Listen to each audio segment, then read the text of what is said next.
Tatlong kaso ng monkeypox ang naitala ng Cotabato City Health Office mula Enero ngayong taon. Ito ang kumpirmasyon mula sa lokal na pamahalaan. Isa dito ay 28 years old na nakarecover na sa sakit. Mayroon ding 72 years old na naka-isolate sa kanilang bahay. At isa pang 4 na taong gulang na batang lalaki na naka-isolate din sa kanilang tahanan.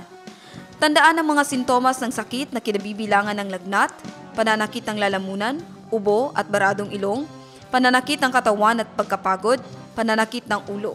Pinakasenyales ng sakit ay ang pagtubo ng mga pantal sa muka, loob ng bibig, kamay o paa, dibdib, ari at puwet.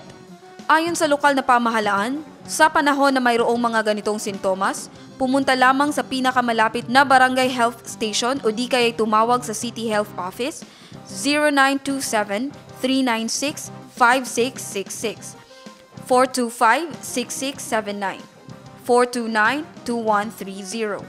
Upang makaiwas, magsuot ng mahahabang damit upang matakpan ang balat. Magsuot ng face mask, isanitize ang kamay gamit ang sabon at tubig o di kaya ng alkohol. Iwasan ang pakikipagsiksikan at maging maingat sa pakikipagtalik. Janeza Garcia, iMinds, Philippines.